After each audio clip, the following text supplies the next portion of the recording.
नमस्कार दोस्तों, मैं अंकित अग्रवाल टैक्स सीज़न के यूट्यूब चैनल में आप सभी का फिर से स्वागत करता हूं। फ्रेंड्स, आज हम बात करेंगे सेक्शन 194 आईबी के बारे में, जो कि बोलता है टीडीएस हमें काटना चाहिए रेंट पर अगर हमने कोई इमूवेबल प्रॉपर्टी रेंट पे ले रखी है। ये टीडीएस किन लोगों को काटना चाहिए, इस पे मैंने पूरा आर्टिकल बनाया है।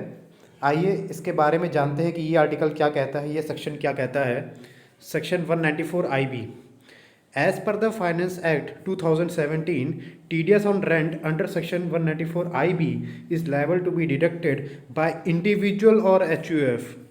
यानी कि इस सेक्शन में केवल वही लोग कवर होंगे जो कि इंडिविजुअल होंगे या फिर HUF होंगे, उन्हीं की ही लाइबिलिटी है इस सेक्शन के अंदर टीडीएस को डिडक्ट करने की, अगर वो कोई इमूवेबल प्रॉपर्टी रेंट पर लेते हैं तो। After section 194 IA, government of India has insulted section 194 IB। 194 IA के बाद गवर्नमेंट ऑफ इंडिया ने सेक्शन 194 IB को इंसल्ट किया है। The key objective of insulting this section is to curb tax evasion by landlords. Government का इसका की objective यही था कि लैंडलॉर्ड्स जो टैक्स इवेजन कर रहे थे उसको वो रोकना था। आइए इसके बारे में और जानते हैं। Rent as per section 194 IB, किन किन चीज़ों के रेंट को कवर किया गया है उसके बारे में बताया गया है। Rent according to section 194 IB refers to any payment under any tenancy, lease, sub lease और any other arrangement for the below mentioned usages. यानी कि इसमें हर तरीके के रेंट को कवर किया गया है, चाहे वो लीज पे हो, सब लीज पर हो या कोई अदर अरेंजमेंट हो। अगर आप बिल्डिंग लेते हैं इंक्लूडिंग फैक्ट्री बिल्डिंग, कोई बिल्डिंग आपने किसी ने किराए पर ली है तो वो भी रेंट के दायरे में आएगा। कोई लैंड आपने ली है तो वो भी किराए के दायरे में आएगा। Land appurtenant to a structure including factory building, factory building के साथ लगी हुई कोई लैंड है उसको भी अगर आपने किराए पे ली है तो वो भी रेंट के दायरे में आएगा। मशीनरी ली है, प्लांट लिया है, फर्नीचर लिया है, इक्विपमेंट लिया है या फिटिंग्स भी जो भी ली है वो सब रेंट के दायरे में आएगा। Person responsible to deduct TDS, all individuals और HUF except those liable to audit under section 144 AB। ये सबसे इम्पोर्टेंट पॉइंट है कि सेक्शन 194 IB में केवल इंडिविजुअल और HUF को ही कवर किया गया है, उन लोगों को कवर नहीं किया है जो कि टैक्स ऑडिट कराते हैं अंडर सेक्शन 44 AB। यानी कि जो इंडिविजुअल या HUF मंथली रेंट पे कर रहे हैं, आगे की लाइन देखिए लिखी है, ऑल इंडिविजुअल और HUF except those liable to audit under section 44 AB paying monthly rent to a resident more than 50,000 are liable to deduct TDS under section 194 IB। यानी कि ऐसे इंडिविजुअल या HUF जो कि टैक्स ऑडिट नहीं कराते हैं और मंथली रेंट पे करते हैं रेजिडेंट को 50,000 रुपये से ज़्यादा, तो उन लोगों को उस रेंट में से TDS काटने की ज़रूरत है। ये कहता है सेक्शन 194 IB। सबसे इम्पोर्टेंट बात ये है कि इंडिविजुअल और HUF किसी रेजिडेंट को पे कर रहे हैं तभी ये सेक्शन अप्लाई होता है। अगर किसी नॉन रेजिडेंट को पे कर रहे हैं तो ये सेक्शन उन पर अप्लाई होगा ही नहीं। रेट ऑफ TDS क्या है? Section 194 IB provides that for all the transactions with effect from 1 जून 2017, 1 जून 2017 से जो भी ट्रांजेक्शन किए गए हैं, tax at a rate of 5% should be deducted by the tenant. Tax 5% deduct कर लेना है टेनेंट के द्वारा, किराएदार के द्वारा 5% का TDS डिडक्ट कर लिया जाएगा। पेयर और लेसी, जो भी पेयर होगा या लेसी होगा, at the time of making payment of rent to lessor को या फिर लैंडलॉर्ड को या तो पेई को जो भी पेमेंट किया जा रहा है उस रेंट में से 5% का TDS डिडक्ट कर लेगा tenant. The tax deducted should be deposited to the government account through online by any of the authorised bank branches. जो भी टेनेंट ने टैक्स डिडक्ट किया है 5%, वो गवर्नमेंट अकाउंट में डिपॉजिट कर दिया जाएगा थ्रू ऑनलाइन के थ्रू। ड्यूटीज़ ऑफ टेनेंट क्या क्या हैं, टेनेंट को क्या क्या अपनी रिस्पॉन्सिबिलिटीज़ निभानी है ये देख लेते हैं। As stated above, all eligible individuals और HUF paying monthly rent to a landlord more than 50,000 are liable to deduct TDS under section 194 IB। कहा गया है जितने भी एलिजिबल इंडिविजुअल है या एचयूएफ हैं वो मंथली रेंट पे कर रहे हैं लैंडलॉर्ड को 50,000 रुपये महीने से ज़्यादा, वो टीडीएस के दायरे में आ जाते हैं और उनको 5% का टीडीएस डिडक्ट कर लेना चाहिए under section 194 IB। The rate of deduction is 5% of the rent payment made to resident.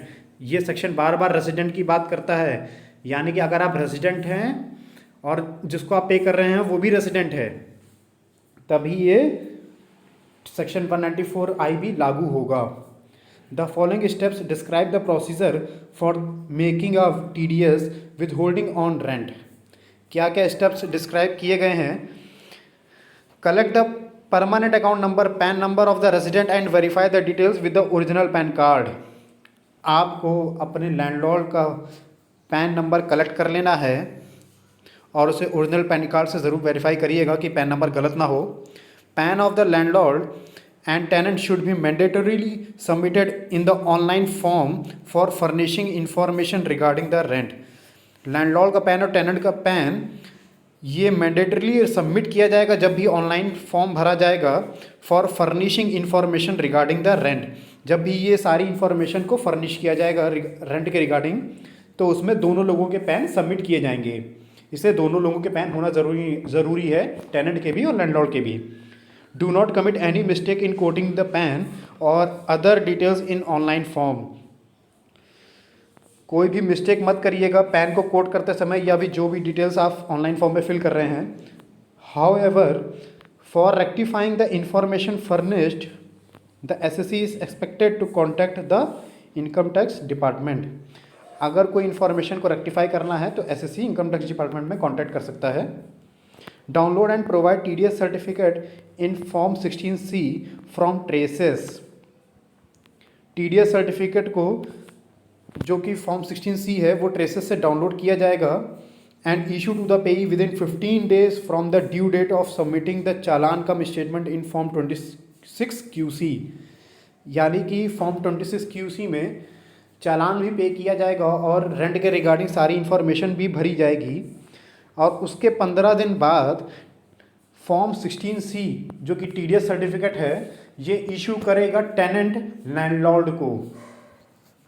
If the payee is a non resident the liability to deduct TDS arises under section 195 of the income tax act 1961।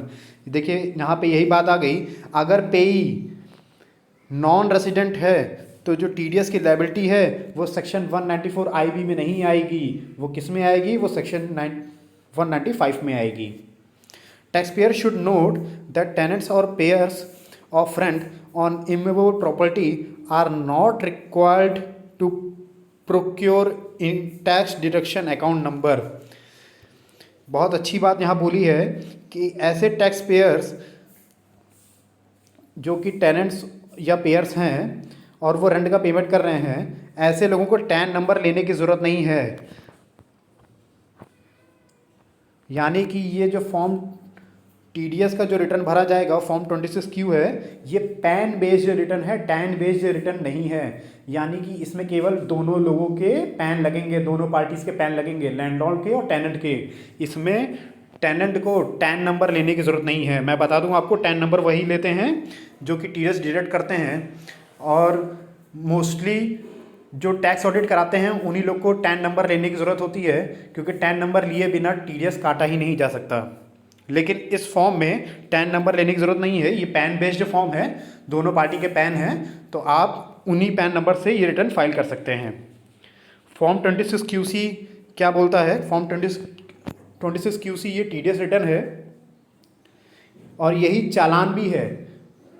यानी कि इसी form में आपको चालान का भी payment है और इसी फॉर्म में आपको सारी इंफॉर्मेशन भी सबमिट करनी है with PAN of both parties. Form 26QC is a challan cum statement for reporting the transactions liable to deduct TDS on rent under section 194 IB of the income tax act. Form 26Q है वो चालान cum statement है, यानी कि statement भी है जिसमें आपको information सारी सबमिट करनी है, दोनों पार्टीज के पैन भी सबमिट करने हैं और चालान भी पेमेंट करना है। Due date for payment of TDS on rent. Due date क्या होती है टीडीएस को पे करने की? As per section 194 IB, the due date for payment of TDS on rent should be record at 30 days from the end of the month in which rent is paid. कहने का मतलब यह है जिस महीने रेंट पे किया गया है उस महीने से 30 अगले महीने के 30 दिन के भीतर आपको टीडीएस डिपॉजिट कर देना है गवर्नमेंट अकाउंट में। For example, if the taxpayer has made a deduction of rent in November, then applicable TDS has to be deposited on or before 30 days, that is 30th December। यानी कि आपने नवंबर में rent का payment किया है और उसमें टीडीएस डिडक्ट किया है, तो आपको अगले महीने के 30 दिन के भीतर आपको टीडीएस डिपॉजिट कर देना है। अब लैंडलॉर्ड की क्या ड्यूटीज़ हैं ये इसके बारे में जान लेते हैं। Provide PAN to the tenant for furnishing information regarding TDS to the income tax department। Landlord को अपना पैन सबमिट करना पड़ेगा टेनेंट को, ताकि टेनेंट फॉर्म 26 QC सबमिट कर पाए और जो टीडीएस जमा कर पाए, ताकि उस टीडीएस का क्रेडिट लैंडलॉर्ड को मिल सके। Verified deposit of taxes deducted by the tenant in your form 26 AS annual tax statement. Landlord को अपना फॉर्म 26 AS चेक करना होगा और वेरीफाई करना होगा कि जो भी टैक्स डिपॉजिट किए गए हैं वो उसके फॉर्म 26 AS में शो हो रहे हैं कि नहीं शो हो रहे हैं। Insist on obtaining form 16C from the tenant who has been downloaded from TRACES website only. Landlord को अपने टेनेंट से फॉर्म 16C जो कि टीडीएस सर्टिफिकेट है उसके बारे में पूछना होगा। ये फॉर्म 16C ट्रेसेस से डाउनलोड हो जाता है। आइए फॉर्म 16C के बारे में जान लेते हैं। As per section 194 IB, form 16C is the TDS certificate to be issued by the tenant of the property to the landlord of the property with respect to the tax deducted and deposited as TDS on rent of property under section 194 IB of Income Tax Act। मैं बता देता हूँ form 16C एक TDS certificate है। ये TDS certificate tenant issue करेगा landlord को, और उस TDS सर्टिफिकेट में क्या क्या इन्फॉर्मेशन होगी, जो भी रेंट पे TDS काटा गया है और उसको जमा किया गया है वो सारी डिटेल उस फॉर्म 16C में होगी। Concept of TDS on payment of rent by certain individuals और HUF। Finance act 2017 introduce section 194 IB which mandates deduction of TDS when rent payment exceeding 50,000 per month or part of the month is made। यानी कि section 194 IB कहता है कि TDS कटना चाहिए उन सारे रेंट पर जो भी 50,000 रुपये महीने से ज़्यादा के हैं। Even salaried person paying rent more than 50,000 per month and claiming HRA are required to deduct and pay TDS of landlord. अगर कोई सैलरीड पर्सन है वो 50,000 रुपये से ज़्यादा का रेंट पे कर रहा है और अपनी कंपनी में HRA भी क्लेम कर रहा है, तो उसको भी ज़रूरत है कि वो लैंडलॉर्ड के पेमेंट में से TDS काटे और उसे गवर्नमेंट अकाउंट में डिपॉजिट करे। एप्लीकेबिलिटी क्या है? This section is applicable on an individual और HUF who are required to have tax audit as per Income Tax Act immediately preceding financial year। ये सेक्शन एप्लीकेबल है इंडिविजुअल या HUF पे who are not required to have tax audit as per Income Tax Act, यानी कि जिनको tax audit नहीं कराना है केवल उन्हीं इंडिविजुअल और HUF पे लागू होता है। The rate of TDS is to be deducted shall be 5%। 5% का TDS रेट है जो कि डिडक्ट करना है। यानी कि अगर आप 1,00,000 रुपये मंथली पेमेंट कर रहे हैं तो 5% हो गया 5,000, यानी कि आप लैंडलॉर्ड को 95,000 का पेमेंट करेंगे और बाकी 5,000 आप गवर्नमेंट अकाउंट में डिपॉजिट करेंगे। If pan of recipient is not available, tax is deductible at the rate of 20%। अगर रिसिपिएंट का पैन ही अवेलेबल नहीं है, मान लीजिए लैंडलॉर्ड का पैन ही नहीं है, लैंडलॉर्ड के पास पैन ही नहीं है, तो TDS 20% डिडक्ट होगा। यानी कि अगर आप 1,00,000 रुपये रेंट दे रहे हैं और लैंडलॉर्ड के पास पैन नहीं है तो आपको 20% TDS को डिडक्ट करना है। यानी कि 20,000 TDS को डिडक्ट करके आप लैंडलॉर्ड को केवल 80,000 रुपये देंगे।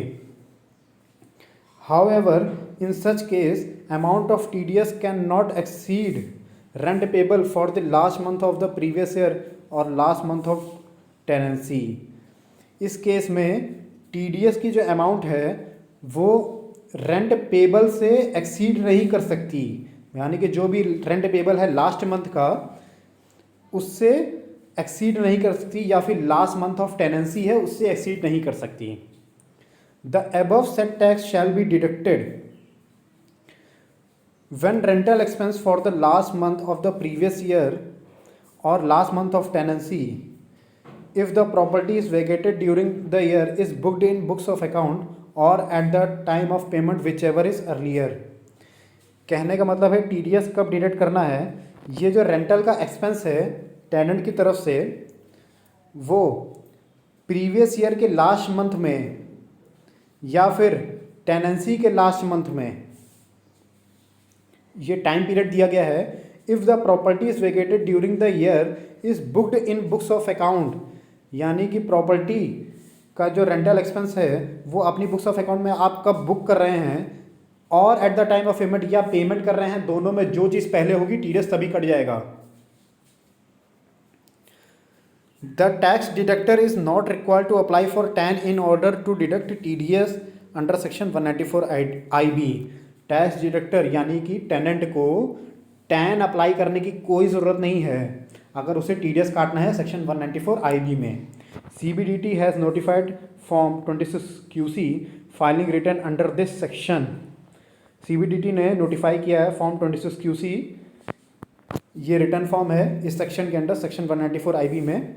And this form is pan based, ये पैन बेस्ड फॉर्म है, इसमें केवल लैंडलॉर्ड और टेनेंट के पैन लगेंगे, रेंट की इंफॉर्मेशन आपको डालनी है और टैक्स का पेमेंट आपको भर देना है। ये चालान का स्टेटमेंट है, इसमें चालान भी भर जाता है और सारी इंफॉर्मेशन भी सबमिट हो जाती है। This form has to be submitted along with challans within 30 days from the end of the month in which TDS has been deducted, यानी कि ये जो फॉर्म है ये चालान के साथ ही सबमिट होगा within 30 days from the end of the month in which TDS has been deducted. TDS जिस महीने डिडक्ट किया गया है उसके अगले 30 दिन के भीतर, जिस महीने TDS डिडक्ट किया गया है वो महीना जब एंड हो रहा है तो उस महीने के 30 तारीख के अगले 30 दिन के भीतर आपको टैक्स को डिपॉजिट कर देना है और ये चालान और स्टेटमेंट फॉर्म 26 QC फाइल कर देना है। The certificate of deduction of tax at source is form number 16C। जो TDS का सर्टिफिकेट है वो फॉर्म 16C है। It has to be submitted to the payee within 15 days from the due date of furnishing challan cum statement. देखिए ये जो TDS certificate है form 16C ये आपको कब इशू करना है, जब आपने फॉर्म 26 QC भर दिया है तो उसके 15 दिन के अंदर आपको फॉर्म 16C जो कि TDS सर्टिफिकेट है ये आपको इशू करना पड़ेगा लैंडलॉर्ड को।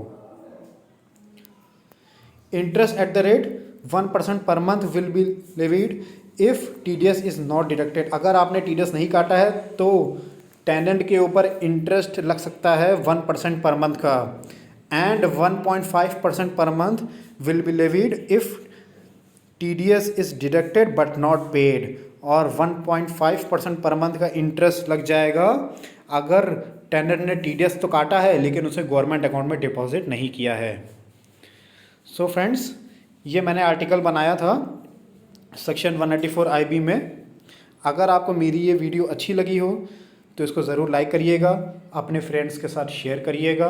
कोई भी क्वेरी हो तो कमेंट सेक्शन में लिखिएगा। बेल आइकन ज़रूर दबाइएगा, मेरे चैनल को सब्सक्राइब ज़रूर करिएगा। चैनल का नाम है टैक्स सीजन। आपको अगर कोई भी सेक्शन ना समझ में आ रहा हो तो कमेंट बॉक्स में ज़रूर लिखिएगा, मैं उस पर अपनी वीडियो बनाऊँगा।